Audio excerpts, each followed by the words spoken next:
So we had a Jinx. successful podcast day today. Yeah, it was actually great. Yeah. Is this the most action your equipment's seen? Yes, in a long time. Yeah. It has seen some action, but today was its first full day of action. Yeah. It was a good day. We are tired. We need to get back to our families, and that's what we're going to talk I actually about. have a Friendsgiving to get to my family, to with my family. This is bad. It's going to need edited, I think. But what was your favorite part of today?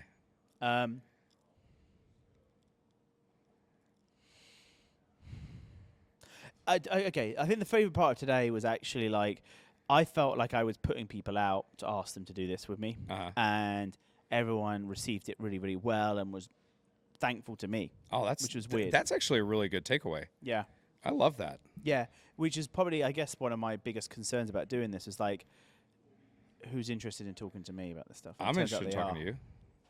Yeah, Yeah, interested here we in- are. Yeah. I'm actually very interested in you. Yep. Tell me about yourself. I've just turned 38, which feels weird. I turned 38 in less than a month. Air pound. We're We're in November or December. December 5th. Okay. The 5th of December. What's the 5th of November? Do you know that? It's the 5th of November. Remember the 5th of November. Remember it. Gunpowder, treason, and plot. That's intense. Do you know what that is? No. So that's Guy Fawkes Night in England. Oh. And it's what Viva Vendetta is based off of. Yeah. Wow. I didn't realize that. Yeah. So we call it Fireworks Night. Or Guy Fawkes Night. Fireworks night. Fireworks. And so it's like 4th of July, but it's the 5th of But November. celebrating something much, much worse. Yeah, than we burn an independence effigy from of a man. Taxation without representation. Yeah. So how bad is my British accent? On a scale of 1 to 10, like when because I do that a lot. I don't even know you're doing an accent. You don't That's even how know. bad it is. I just feel like you've been drinking. And you're just slurring. I said we should call this DadPod. Yeah, because That's a thing. it is a thing. It's the thing, and it's something that it gets us all, unless you're working out every day, and you tend to get a dad bod when you build a business. And when you And build a start a business family. and you Build a start a family. family. Building a business and building a family, it's quite easy to get a dad Yeah, bod. it's very easy. You know why? Why? Email. Okay, There's a lot of emails. I think it's cookies. Oh, yeah. What do you do when you check the email? Eat cookies. Eat cookies. Or after long, stressful days, you find yourself in the kitchen just grazing. Have you ever found yourself doing that? Oh yeah, Like, Yeah. you're just like, wow, what's in here? but that's my time to like explore the cupboard and find out what's going on. Because in there. I don't know what's going on during the day. I don't have time during the day. No, I skip lunch often. yeah. Actually, I don't actually eat. I need to get better about eating breakfast. Do They you eat say it's an breakfast? important meal of the day. No, okay, so I'm definitely fat, but I'm the slimmest I've been in a little while, and that has been fasting. You're slim fat. Fasting. Slim fast. Wearing black and fasting. I wear black because I like it. I do look cool. We're Johnny Cash vibe. It has very little to do with slimming, although that's a benefit. When I was 4 to 5, I was in preschool. Do you have preschool where you Yep. come from? Like before you have kindergarten? I got expelled from kindergarten. Well, I almost got expelled from preschool because they said that I was dark, that there was like something wrong with me because I wore black and I colored everything black. Like Donnie Darko type. They didn't like that. They actually wanted to like. It was a Christian. It was like a Presbyterian school. Okay. And They felt that I had like a, Dexter, the dark passenger. They thought I had a dark passenger. Huh. But here I am, Yeah. You turning turned out 38, and okay. I got a lot of black going on, Yeah. and I love it. So we're 38, and how long have you run a business for now? My first business, I think I started when I was 11. Okay. Now, how long have I run a real business? I mean, that one was a real business. What was it? I sold yard services in my hometown. Hey, I just did a podcast with John today, and he said that was one of the first things he did too. I did lawn mowing. Yeah. I did weeding. I did hedge trimming.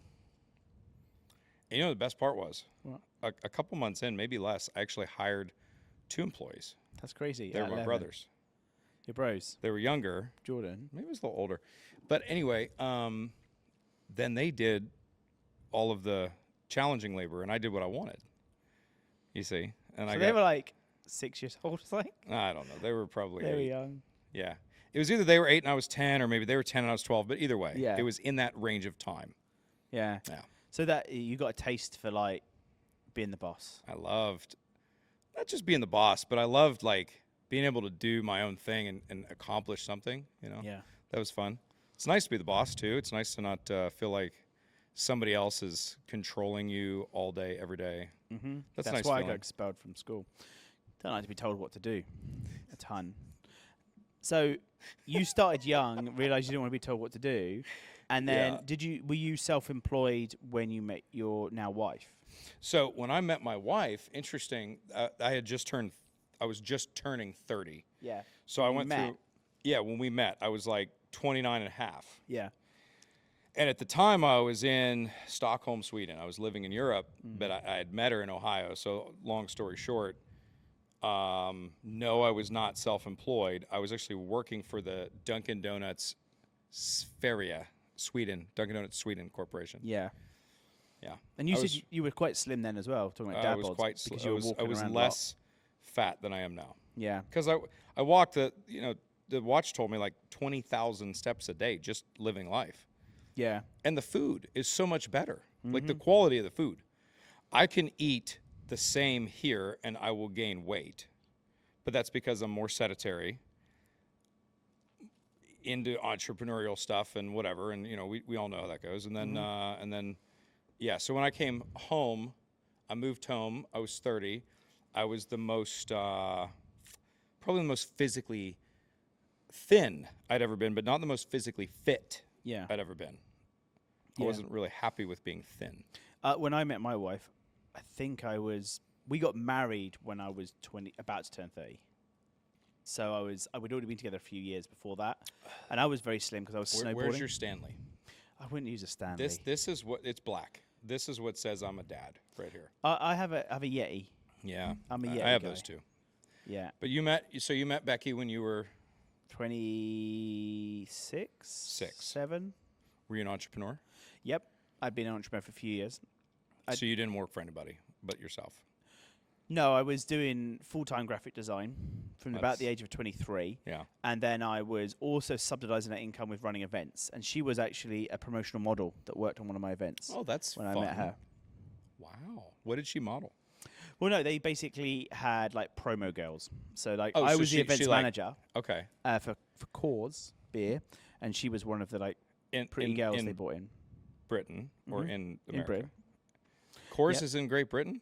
Yeah, it was launching more Odd. in more places. I And thought we you were guys part of just the drank like Carlsberg. Yeah, we drink a lot of Foster's, which is an Australian beer. Oh. Yeah, Guinness? yeah, not Not so much. not like a ton, But it's there. but it's there. Fun fact, when I was in Europe, I actually won the Guinness Perfect Pour competition for Sweden. Really, Yeah. that's a flex. I used to do a lot of bar work. It was an interesting flex because I was bar back. So you know what that means. Yeah, you stock up the fridges. Well, I was like number 3 or number 4, But then everybody got to do the pour thing. And I was living in a country where I didn't speak the language, so they like stuck me in the back like Quasimodo, Yeah, I had to do the dishes and do all the stocking. It was actually miserable, but then I won the perfect pour. And guess what? what's that? They let me run the bar No way. every once in a while. Everyone as well because they'd seen that. They saw the skills. Yeah, I worked in bars and pubs for a long time, and so yeah, the Guinness was. People get very, very funny if you don't pour the Guinness right. They don't like when you pour it wrong. They don't like when there's too much Crema. or crema. whatever. Well, they taught us it was called head. Yeah. Just telling you what they told I us. think crema's what you get in coffee. I'm wrong. Crema's coffee, but they called head on the top, the beer. Yeah. And the rep that came to our bar, and then she entered me into the competition, and it was wild. It was really You fun. pour it most of the way, then you leave it, Mm-hmm. and then you come back and And you come back and finish it off because it's nitrogen infused. Yeah, it's like- good, isn't it? It's like nitro coffee. Yeah. I really like nitro coffee. Yeah, I do. It has a weird taste. It's probably not as good as Guinness. No. Yeah, I worked in bars for a long time. Why? I could do it on top of another job. Extra cash. Yeah, and tips. Like fish and chips kind of pubs, or I also cut chips as a job. You cut potatoes. Yeah, so I into would go fries. on my bike and I'd ride to the chip shop at like stupid o'clock in the morning, and I had to get the potatoes out of the garage, pour them into a tumbling machine that would tumble them, and then I had to pour them into another machine that would cut them, and it would be so cold, and you're just completely soaking wet. And then you'd pour those cut chips, and it would sit in a big bucket of water, and that's where the magic happens, because it sits there till the evening now, and they get a little bit. Like it's like boiling them, but just because they just sit there in cold water, and then when they go cold to fry or them, room temperature. it's that's just important. cold tap. It's just from a Tap hose, water. whatever. You would put so you would put the potatoes in a bin, hose water. Yeah, Wow. and they'd sit there all day, and then that makes them kind of fluffy. So when they then put them in the fryer, they're crunchy on the outside, fluffy on the inside. Wow. They were great. So I did chip shop work. They call that chip chop. It was a chip shop. Chip shop. Yeah, Chip chop at the chip shop. I was the chip shop at the chip You're shop. the chip chopper at the Yeah. chip shop. Yeah, Say that 5 times fast. I've done so many jobs. I've been basically working since. Have I was you ever 13. counted how many jobs you've had? No. I've had so many I've lost count. Yeah, me too. And I think that in and of itself is entrepreneurial, quite frankly, because I spent a long time trying to figure out what I wanted to do. Yeah. You know, and what's interesting is right now what I do, like what pays our bills, is essentially the same thing that I did when I was 18. Just what exact? How would you? What's the? Well, I know what you do now, but I'm just trying to get the I comparison see what because I you're know we saying. do Well, when you're 18. When I was 18, I started to, I was a loan shark. Really? Yeah. Subprime mortgages. Okay. Call that loan sharking. Okay. You just go and beat some people up, rough them up. I mean, you got people for that. Yeah. The actual loan shark doesn't go out and They're not? collect. Oh, I thought they did. No, they got people. Okay. You got to have people. So you did subprime mortgages. There was a season where I did subprime mortgages, yeah. Yeah. Do I feel bad about that? I No. don't know. No, I helped a lot of families. Yeah. Yeah. The who couldn't get funded. Yeah. Yeah. It was Yeah. good. It was a good time. Yeah. And then that gave you sort of a taste for that industry. It did. Yeah, it gave me a taste of real estate. I love real estate because I understand it. Is it because there's lots of jobs within real estate that make to support that market? So there's quite a few places you could go as an investor, a lender. Yeah, you can. A friend of mine says he runs a mortgage.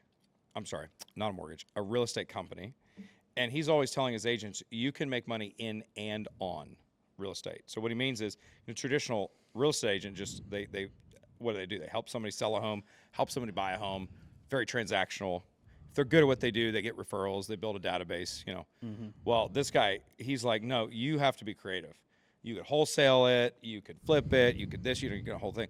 So that's probably why I love it. Yeah. Because there's so many different options and no two transactions are ever the same. Yeah. And that's cool. That's cool. And I think with my opinion, what changes about what I like about entrepreneurship or don't like about it, it does change a bit, meaning that you, like me, have had bigger teams, smaller teams, scaled up, scaled down for various reasons. And you're like, okay, now how would I do that differently? And I love that. I love that analysis process. Probably a little too much. Okay. Like, what would I do differently? I tend to beat myself up. Yeah. So probably my greatest fear is failure. Like I just don't like to fail. So as an entrepreneur, I think sometimes you just don't start certain things because you fear of failure. That can happen. That's a real thing. Yeah. Especially after you've built something up, then you've had to cut it off and scale it back. And we've been fortunate when those times have come that, sometimes it just kind of happens naturally. I'll make a little tweak in the culture of the company or make an adjustment to just kind of start to walk people through that. And I don't like to fire people or lay people off. That's actually one of the most painful things for me. I've done it before. I've done it. I don't like it. Yeah. It's not when you first fire someone, because when you got like contractors, you let them go, it's not the same. No, but when you actually have to fire somebody, if they're not a dick, there's sometimes reasons you need to fire someone. Well, the first person I ever fired was my little brother because he and I got in an argument. We were cutting grass, but we were like 10. He probably deserved it. That's a different story. Yeah. I think he quit. Actually, he probably quit every day. Yeah, I don't think it's hard to. Well, the first person I ever actually fired, I cried. Me too. I had tears well up in my eyes, and I didn't like sob, but I did it after. But I after, cried yeah, it was after, and I remember I went into the bathroom, the restroom, and I'm like looking in the mirror, looking at myself. I'm like, who are you? Because leading up to it, I was actually a little bit like, I've wondered about this day. I've wondered of what it would feel like for the day to come when I have to fire an actual employee. Yeah, because people like romanticize entrepreneurship, but you have got everybody's like life on your shoulders, and this is why we're coming at this as dads and as husbands as well, is because like you've got your family, and that's the one that feels really real, but then you've got everybody else's family. Like everybody that you asked me earlier today, how many people I have working for me, and I said, well, some are part-time, some are full-time, some are contractors, but it's like 12 or 13 people. Most of them have mortgages, most of them have kids. Yeah, it's like it's heavy. All of those things become very painful. So when you let it, at least that's been my experience. But my faith has been so helpful in that reliance on God and realizing that He actually put the dreams inside of me, right?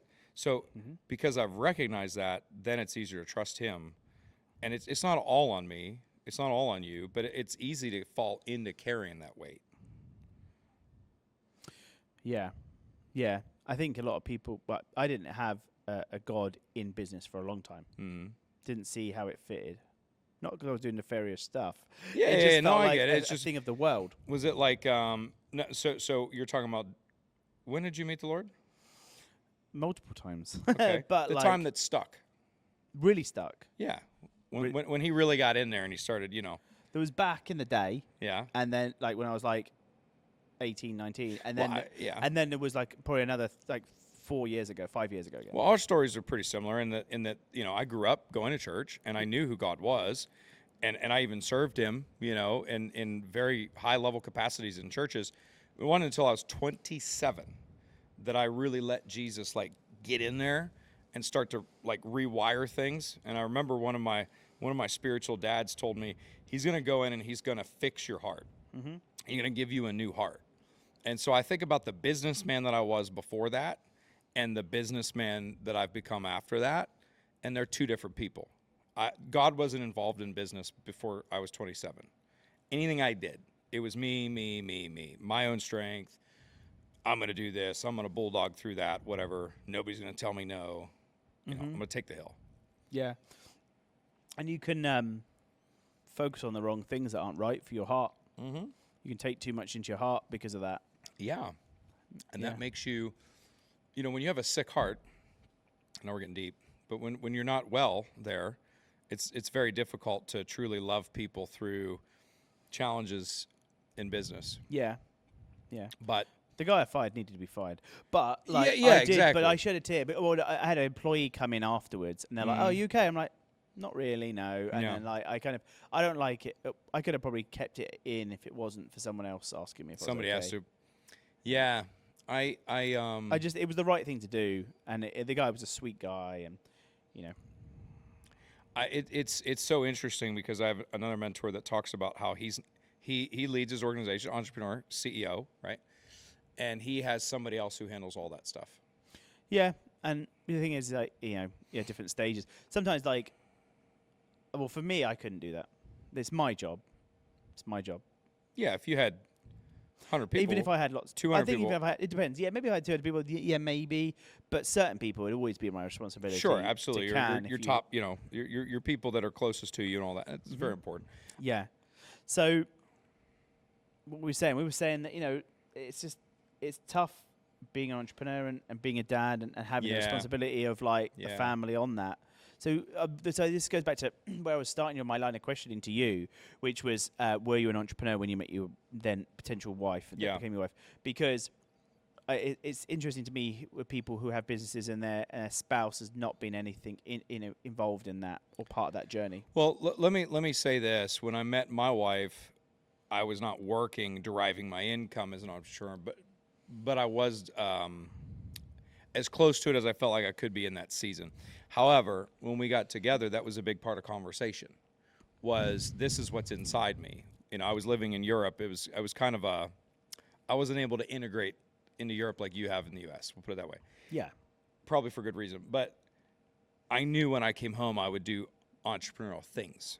And I knew I had a lot in me that I desired to do. And her dad is an entrepreneur. He has been for many years. Oh, So, is he? She understands. so she understood, and we had those conversations before we got married. In fact, that was a lot of what we talked about when we were dating was like business. And, you know, what does she see? What do I see? All that kind of stuff. That was cool. But how about you? I was already self-employed at that point. So you were really like, but not making on like that lots of trajectory. money and Yeah. stuff. But it was like, I think you have an entrepreneur, and then you have self-employed. True. So I was more self-employed. I was doing my graphic design for other people. But when we got together, we started talking about like, what's the real big plan? What's the bigger plan? Yeah. I said, well, I thought I want to build stuff that I have built from the ground, not just like doing client work. Yeah. And so she's like, well, why don't you? I was like, well, this and that. And then she was like someone that was like, I think because I'd been trying things for a long time, and this was making money, and so it felt good. She encouraged me to sort of like think about bigger ideas that I always wanted to do. I love that. And She helped pull it out of you. yeah. And so she's been involved in every single thing we So built. you've built together. Yeah. Which I think is a very interesting component of my relationship with my wife, because we've built together, but then kids came. Yeah. Same here. So kids come. Now we've got 2, 4 and 2, a 4-year-old, a 2-year-old, and then a third on the way. You have 5 and 7. 5 and 7. So And now you're building another company, yeah, Campbell Inc., Doyle Incorporated. correct. Right. And then the dynamic has to shift. And my wife kind of became like the CEO of that. Yeah. But that's not to say like she's really involved still in the business from the perspective of big decisions. And you know what's interesting? I just read another mortgage company owner posted, I think Facebook or wherever, he was out to dinner with another mortgage company owner, and they're 2 wives. And he was saying how he posted a picture of his wife and just like, we need to be more thankful for our wives because they are truly the support system that allows us to do what we do. And it's the same, you know, for you and I. We've talked about this. Like, without the support of my wife, I probably would have never truly taken the steps I have. She's believed in me when probably nobody else has. Yeah, we had a little, like, we never, like, really argued particularly, but, like, when there was that transition at first, when all of a sudden she knew all the moving parts, and then she didn't know the moving parts, it was like, well, why is this happening? Well, you can't really explain sometimes, like, why things are happening or why things are delayed or whatever. So that was, like, we're always constantly trying to adjust and over-communicate to make sure that... That's tough. Yeah. Do you ever use the term, just trust me? No.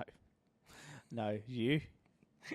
I've tried it once or twice. I don't think that would go down well. It doesn't work well because she's like, I do trust you, but I really would like to understand or whatever. So what I've tried to do is like involve her in the journey and then just, hey, is this too much? Or do you want to know more? You know, or whatever, because I get really nerdy about what I do. I don't know about you, but I'm just, I can talk about it all the time. So sometimes she's like, okay, that's enough. Can I tell you about what the kids did today? Yeah. And then I have to shift because sometimes, you know, to me, her world seems a little small right now because it's toddlers. So when she's talking about the stuff that my kids did, which is cute and adorable and awesome, but I'm like, I don't necessarily jive with it, right? You know, I have to really get myself to that place. Yeah. I find it hard to turn off when I get home. Yeah? I just want to like be engaged in How the do you kids. do that? Not very well. Yeah. Not very well. No, not very well. But it takes me a second. Especially when we have a day like this that we have today and we've been talking a lot and making things happen. And then then I drive home and I'm listening to a podcast or something. And then I'm like, but because they're already in their routine of like, are they having dinner or are they going to bed? And then daddy's home and they want your Sometimes attention. I can be accused of spinning things up again. So I had a really smart guy who's built, I think, 3 companies to, big exits. And I was just kind of asking him. Someone I know. Yes. Our group. Yeah, you know him. I think. Ryan Wirch. I was going to say that. Yeah. And what he told me was so interesting when I was just asking him about how do you ebb and flow with your spouse in kind of like the seed stage or the early growth stage season of a company when you're living and breathing. That's your baby, and you're caring for it. And then she's at home, and she's part of that baby, but she's at home and she's raising your other babies, you know, and you're doing it together, of course. And one of the things he told me that really stuck with me was this kind of like train boxcar principle. He talked about, you know, a train on a track and how the train has boxcars. And essentially every part of life has these different boxcars, and you have to decide, you know, when you're working on this, when you're working on that, and then bringing the spouse along in the journey and having those conversations of, hey, right now, I'm building this particular thing for the company. And this is going to be probably 90 to 120 days where I'm going to have to push extra hard, which means this is my schedule. And when I come home, whenever the time that is, I come home hopefully for dinner. And, you know, so let's say that time is I'm home by 6 or 6:30, and then I'm with you and the kids, because nothing matters more than you and the kids. But I'm very specifically with you and the kids from, say, 7 to 9. And the phone is gone. It doesn't exist. It's up on a shelf or whatever. And I'm with you and the kids. And then the kids go to bed, and I need to then go re-engage and spin things back up, and, you know, maybe 9 to 11 or whatever. But, you know, that helped me a lot, because when I was able to talk to my wife about the season of life. You have to be intentional about that communication. Yes. And if you do good business planning and stuff like that, you know when those things are coming and when they're not. And we know the momentums of our business, you know, the momentum seasons. Rise and fall, you know, and yeah, when it's going to get a bit tight, you need to be like, I think we need to just, things are going to be tighter. And I find that little phrase you use right there, I think, is so much better than just blurting it out. Or, you know, even saying, I know, or like, this is the way it's going to be. When I say, hey, I think this is what might come. That's so much, it's a better conversation. What about when the finances get tight? Because that's happens. What I was referring to. Yeah, okay. Yeah. That's what I thought. But yeah. I don't know if you're talking about time or finances, but. Well, yeah, both. Like, both. The thing about entrepreneurship with time is I've done things before where I'm spending a lot of time on something I'm trying to do and achieve. And I sacrificed time with my family, and it came to nothing. And there's no win. No, it was no there one is won that. Legitimately no win. I feel like that sometimes. Like, I can't. It's just, who am I letting down at the moment? Who am I going to let down? Well, and that goes back to one of my things that I've learned about myself is a core fear of failing. I don't want to fail at being a great husband and a great dad. And that's actually more important to me now. You know, my priorities have shifted, and I want to be a great follower of Jesus. I want to be a great son to my God, right? I want to be a great husband and a great father. So even just using the word great for all of that, I mean, that's a lot of pressure. Yeah. And then I want to be a great founder of my company and leader of my company and grower of my company. And then there's the next company. You know, all this is like, oh my gosh. Yeah, what have I committed myself to? The thing is, though, what's hard is that there's that compromising feeling. But that you're like, okay, right now I'm being a great CEO. I'm doing the things I need to do. And, you know, me and you are here. We wanted to chat before we went today. Yeah. And it's going to take us an hour to get home. And that's going to be 7 o'clock. So it's 6 o'clock. We've put in a good day. Yeah, been a great day. And we've created content. We've been working on business. We've had a great day. So the bar chart of quality into our business is very high right now. Yeah. But what is the quality of the night time with the family? Well, and that's the challenge every day. Yeah. Even if I work from home. Yeah. You know. So maybe we should just close out this chat. The first DadPod. The first DadPod. What's next? Like we had a great day today. Yeah. So what do you do next, Matt? So we're in Austin, Texas, and it's Startup Week. I've got 2 events that I've been invited to tonight, starting from 6 onwards. That's right now. I feel like as a business owner, I should go to the ones with a big VC and one's a friend's company who I'd like to support. But I want to go see my family. That's what you want to do. I want to do that, and I think that's the right thing. I think there's enough in the bucket of business today. And not really, is that really going to move the needle on the other stuff of the objectives I'm doing right now? No. Call it a day. And I say we because I think you'll agree with this. I'll say we as just entrepreneurs, business owners, whatever. We always think it's never enough. Yeah. So that's knowing when you say no to the right thing. Because I was thinking, we're already here. I've already lost a lot of the evening. I should just keep pushing. Yeah. But actually, I've been trying to be more intentional, is the word I've been using a lot recently. And sometimes don't do like, you know, when you kind of struggle for a day, like, you know what, you should just go out. I just go out with my wife for a day. Mm-hmm. Man, how the thoughts settle and how much more productive I am the rest of the week is crazy. Yeah. So like, again, I've already been productive at work today. Yeah. So so going home and just getting an hour in with the kids before bed, Yeah. and being able to sort of be there for my wife is worth way more. So But it's much being more. about being intentional. Cause I agree with you. I would That's just a good go choice. into the mood. Well, I just keep going to the event, like, because I just keep going. And I Yeah, do that too because much. every time, and I've made those decisions, like literally been at the crossroads you're at right now in that decision-making process. And every time I make the decision for the event or for, you know, pushing, I feel like I left a void with my family. Yes. Whereas if I make the choice, I've never felt like I lost choosing my wife or my family over an event or a business thing, you know. Yeah. I get a little bit of anxiety that, like, That- if for I sure. got a holiday, vacation or something, or absolutely. I'm all about the family. I'm trying to lock in, but then the anxiety slips in, like, oh, I let that slip. Yeah. Or I let that. Yeah, no, I think, and I do think God honors those decisions, though, when we put our families first. I think so. And there's a time for everything, of course. You know, I just came back from a little over 2-week road trip Yeah. with my family. Mm-hmm. And tonight we're doing a Friendsgiving with another family, and I'm excited about that. Yeah. But I'm, like, staring down what I feel is the barrel of the gun of my business that for 2 weeks I've just been letting things kick to tomorrow, and, you know, because I can't get to everything while we're traveling, even though I was working. No, it's really hard Yeah, to. it's very hard. Yeah. But what I realize is my wife and my girls need me, and they need me today just as much as they did yesterday, even though we spent all of yesterday together in a car. They still need me, you Yep. know, and I actually kind of love that. Oh, I love it. I feel like the king of my castle. Yeah. Should we go back and be kings? We should go back and be kings. I would have to be the Campbell Shire. How do you say it? Shire?